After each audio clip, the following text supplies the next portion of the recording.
আমার এলাকায় যেটা হাতিয়া দ্বীপ, ওখানে ডাকাত একজন এমপি মোহাম্মদ আলী নাম, আপনারা সবাই এটা বাংলাদেশে প্রতিষ্ঠিত ডাকাত, এক সময় নদীতে ডাকাতি করতো, জলদস্যু ছিল সে ডাকাতি।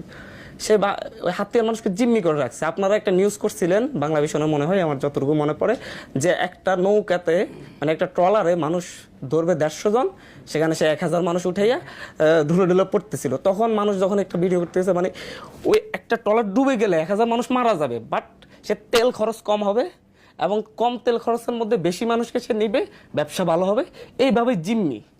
আপনার একটা ট্রলার জন্য সে যতক্ষণ মানে হচ্ছে 150 জন মানুষ ধরে ট্রলারে, যতক্ষণ পর্যন্ত 1000 মানুষ সে উঠাবে, ততক্ষণ পর্যন্ত সে এই ট্রলারটাকে দাঁড় করায় রাখবে। সেখানে যেই হোক, প্রফেসর হোক, টিচার হোক, কারো কোনো সম্মান নেই। একটা পাতি নেতা, হাতিয়ার মানুষ মারাত্মকভাবে জিম্মি।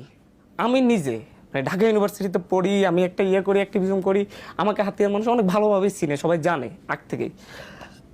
কিন্তু আমি কখনো হচ্ছে এখান থেকে ঢাকা থেকে যাওয়ার সময় কেবিন ছেলে কেবিন পাই না। উনি একটা পাতি নেতার কাছে ক্লাস 2 পাস কি 3 পাস, ওর হাতে ওটা দিয়ে দিছে, ওর কাছে যাই সবাই তেল মালিশ করতে হয়, যে করতে হবে। এখন পর্যন্ত সে হাতিয়াতে আমাকে আজকে এখন ফোন দিয়ে বললো যে হচ্ছে আমি আমার হাতিয়ার মানুষকে এখন পর্যন্ত হাতিয়ার মানুষ বড় বড় মিছিল করছে, করছে, একটা বাড়িতে হামলা করতে নেই। আমি বলেছি খবরদার, আমাদের যেন কারো উপর, কোনো মানুষের উপর ক্ষোভ নেই, কিচ্ছু নেই। এখন খবর পেলাম ওনার বাসায় এখনো প্রায় মানে 300-400 সশস্ত্র সন্ত্রাসী নিয়ে উনি ওখানে আছেন, এবং উনি বলতে চাচ্ছেন যে হাতিয়ার মানুষ শান্তি একটু, আমি এখানে থাকবো। অথচ উনি প্রতিষ্ঠিত ডাকাত, এটা দেশের সব মানুষ জানে কি অবস্থাটা করতেছে। এখন আমাকে বললো যে হচ্ছে ভাই আমরা কি করবো। আমি বললাম যে আমি এটা মিডিয়াকে তুলে ধরবো, উনি দ্রুত যেন সন্ত্রাসীদেরকে নিয়ে হাতিয়ার ছাড়েন। কারণ হচ্ছে হাতিয়ার মানুষ যেভাবে ঐক্যবদ্ধ হচ্ছে, হাতিয়ার আরেকটা ম্যাসেকার ঘটে যেতে পারে। আমি আটকে রাখতেছি আজকে 2 দিন পর্যন্ত, জানি না কতক্ষণ রাখতে পারো। মানুষের যে ক্ষোভ, ওই যে আপনাকে বললাম যে ট্রলারে পাশ নিয়ে নিয়ে যে ক্ষোভটা, এই ক্ষোভটা যে কোন পর্যায়ে যাবে জানি না।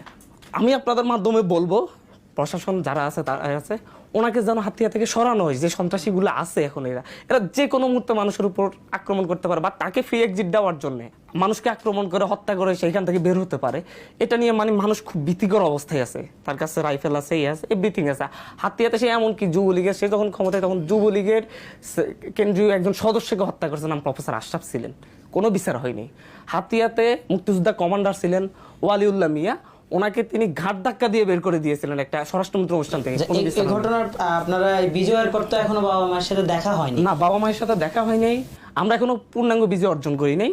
আমরা পূর্ণাঙ্গ বিজয় অর্জন করেই আমরা যখন হচ্ছে বাংলাদেশকে একটা স্থিতিশীল রাষ্ট্রে পরিণত করতে পারে, এখন অস্থিতিশীল অবস্থা আছে। একটা সুন্দর গভর্নমেন্ট হবে, ইন্টারিম গভর্নমেন্ট, যারা দেশকে সুন্দরভাবে সাজাবে, স্টুডেন্টদের প্রতিনিধিত্ব